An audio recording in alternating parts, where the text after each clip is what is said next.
yards. Bear left. We are here at the Forza Horizon 3 preview event, and I'm chatting with Ralph Fulton. I'm the creative director on the game. Great.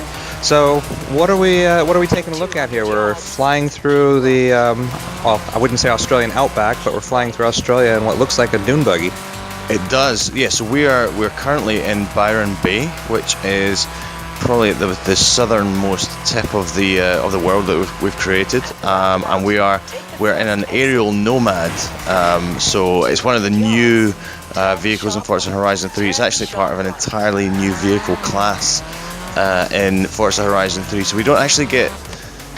We obviously add a bunch of cars to Forza very regularly. We very rarely get the opportunity to add an entirely new vehicle class, but that's what we've done with off-road buggies, of which this is one.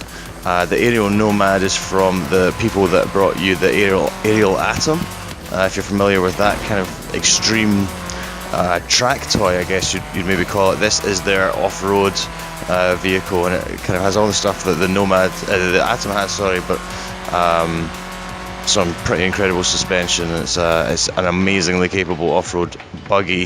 What we're going to do now, though, is we're going to do the Apostles Beach cross country, and I think we're going to show you the Horizon Blueprint feature, which is an entirely new feature for Forza Horizon 3, and is central to this goal we have with the game, which is to let you play the game how you want to. So, we've made a ton of content for this game. We've made lots and lots of events, which we'd love you to do. But really, from the point you unlock Horizon Blueprint, you don't have to do any of the stuff that we've made. You can completely make up your own game. You can tune it exactly for your own tastes, your own preferences. We're all different. So we're going to use this tool now to repurpose this event by, first of all, choosing a car theme. So as you can see here, we can filter by a number of different filters here. So car type, decade, country, manufacturer. We could go really deep here. We could be super specific and specify the individual cars we want to allow into this. But we're going to go back and do, what we're going to do, I think we'll do some extreme off-road, or maybe just some off-road. I don't know.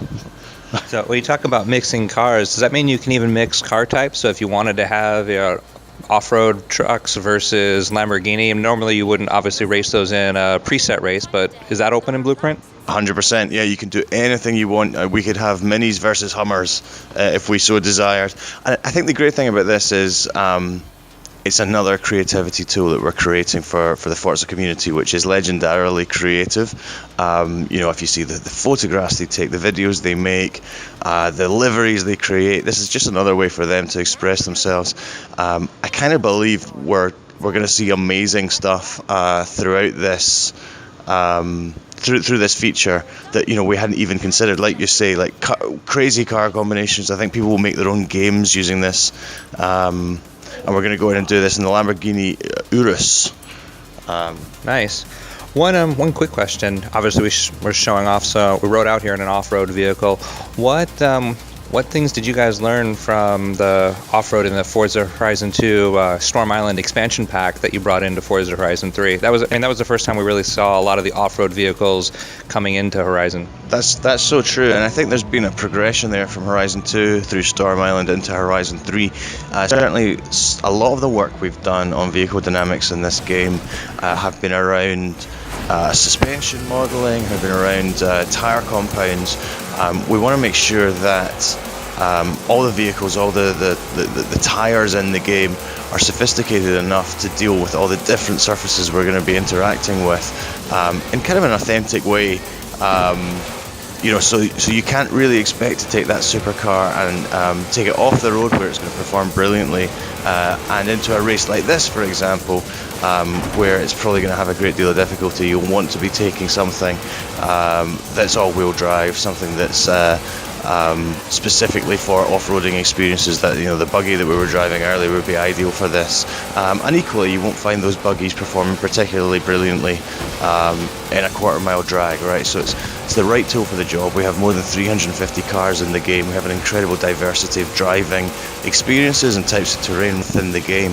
And I think Blueprint's going to allow people to really have fun with that and really experiment with it. Speaking of terrain, it looks like you can't really see it in the YouTube video, but looking at the visuals, it looks like you got some HDR action going on in the back there. What kind of support do you have for HDR, 8-bit, 10-bit color, both on the Xbox and on the PC build of the game? So Xbox One S is absolutely supporting HDR. That's something that we've been working really hard on. I think the place you'll see it most is in these skies that we've created. So they are shot in HDR. We actually shot them in Australia in this custom-built camera rig that we created and shipped out there. And what you're seeing in the sky is an actual Australian sky that actually happened last summer in Australia. But it's a bit more than that in a technical sense. It's also an enormous HDR light source which lights everything in our world, and it's that light source merging with Forza Tech's physically based rendering solution, that is creating this wonderfully naturalistic look. The way light bounces, the way shadows are cast in this game, I think is a real almost generational step on from Forza Horizon 2. Nice. What about rendering the cars themselves? I know at certain points in Forza Horizon 2 during the race, the cars could look a little basic until you went into replay mode. Have we seen any upgrades there in Horizon 3? Yeah, we're always pushing the way we build cars, the way we render cars. A lot of that is down to material response and lighting. Lighting touches everything in the game and is absolutely, it can change the way any asset can look. So that's why we're always trying to make sure that light is working correctly with the materials on the car. Physically based rendering means that every surface deals with light in a physically correct manner. So we're always working on material response, trying to make sure that it's working correctly, and when it does, it really beds the car into the scene.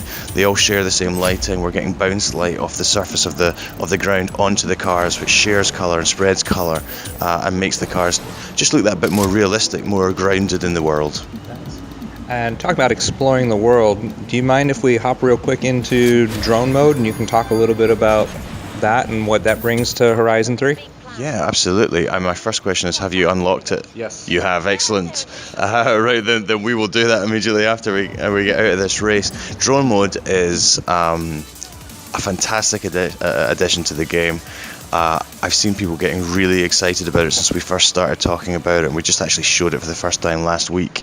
And we're going to show it here. People are always asking, can I get out of the car in Forza Horizon? And the answer now, I guess, in a sense, is yes, because you can pop out and you can pilot a drone around the world, as we're doing right here. Now you're completely untethered from the. You can see the shadow of my drone there on the ground there. We're completely untethered from the car. I can go anywhere in the world.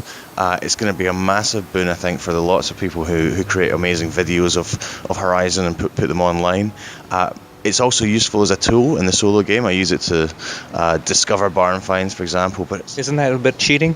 It is totally cheating, yeah. But as we've built a bigger world, so this one is twice the size of Forza Horizon 2. I personally am finding barn finds harder and harder to find. Right, there's just the haystack is bigger, and the needle has stayed the same size. So drone mode is actually a really cool tool for finding that. It's neat that as you see things in drone mode, they're marked on your map, so you can go back and catch them later. But it's also a great way of just drinking in the beauty of the world. It is a stunningly beautiful world. I mean, Australia is a stunningly beautiful place. But there's a whole bunch of technologies here. Physically based rendering, this incredible dynamic sky system. We have a voxel based global illumination, which is what controls how light bounces around the world. And as you can see, I hope you can see in the video, it's a stunning looking game. Great. Thanks a lot. Not at all. Thank you.